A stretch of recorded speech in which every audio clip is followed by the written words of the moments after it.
Hey there, Ash St. Gelais here with the Real Estate Freedom Realty Group. I'm super glad you tuned in today because today we're going to have a little story time. So if you haven't already, grab your tea, coffee, or wine, and then come on back and we'll get started. I'm super excited today to tell you all about the leap of faith and the cash flow negative property that I bought that launched the Real Estate Freedom everything. So we'll go ahead and we'll jump right in. Back in the day, in 2007, when I was 21, I knew that real estate investing was what I needed to do to live the future of my dreams. In fact, I was working at a coat closet at Red Square in downtown Burlington, and I read the most amazing book, Rich Dad, Poor Dad.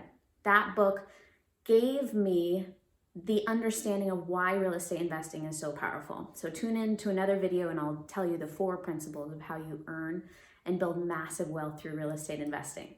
So I'm sitting in the coat closet working and of course multitasking in between checking people's coats.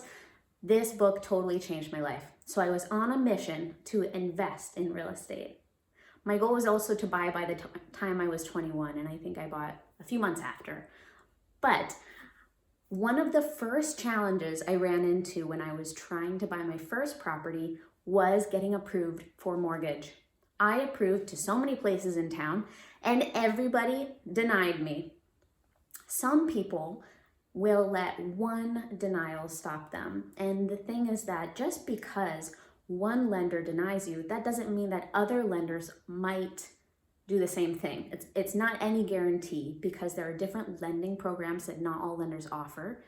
And the way that underwriters review loan applications and also underwrite to the rules might be slightly different. So after overcoming denial after denial, I decided to apply to one last place. I applied to Opportunities Credit Union and they gave me my first ever mortgage. The lender there had found a small loophole in the lending guidelines and was able to get me approved to buy a house with a 64% debt to income ratio. Usually your debt to income ratio needs to be 45% or below. So this was a huge exception, and this is an amazing way that I was able to get started on this. So I kept my goals in mind and I kept pushing forward, and finally I found a lender who had approved me. So woohoo! I was approved for the loan. Now I had to find the property. When I started searching for a property, I was looking at duplexes, but it felt like it was too much for me to bite off by myself when I was getting started. I had never done it before. I didn't have mentors who were available to me, and so I decided to buy a condo. And of course, even when I was 21, I decided to buy the most expensive condo we looked at. This property really spoke to me because not only was it on the Winooski River in Winooski, but it also had this really amazing moat that you walk over this moat thing, and it was spring and all of the leaves were blooming and beautiful, and it was totally magical. And of course, that's the condo I wanted to buy. So summer of 2007, I did end up buying it, but not first before shitting my pants. Well, almost shitting my pants. Because honestly, signing the purchase and sales agreement documents, it was so scary. It was so scary for me because it was a huge step and a huge amount of responsibility that I was taking on. And again, I knew that either this was going to be a really amazing opportunity or I would really regret it. But luckily, I kept my goal in mind and I was able to take the leap of faith because I knew that if this worked out, this could have amazing, amazing benefits for me. So I knew that the risk was worth the reward. So what's interesting about this property is that I purchased it with 100% financing, and I moved into it shortly after I bought it, and then I moved out within the first year because I fell in love and I ended up renting the whole condo out as an investment property. So what ended up happening though is even though I was a landlord, the property was cash flow negative every single month. So I had to pay at that time around $200 per month to keep it. So this was the worst purchase I've ever made.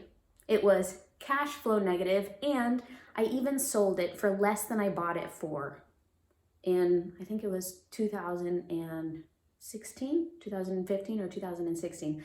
I sold it for less than I bought it for. So of all my real estate career, this is the one purchase that didn't make financial sense. However, I'm all about the silver linings.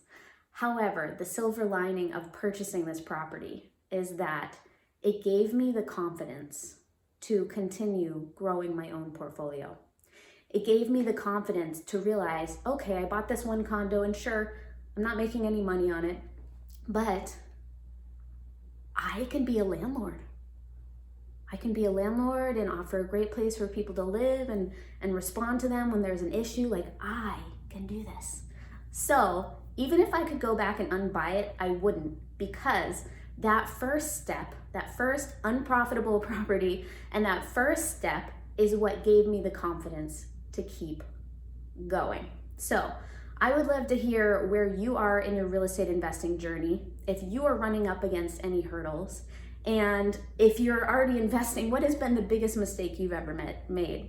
And would you go back and not make that same decision? I'd love to know.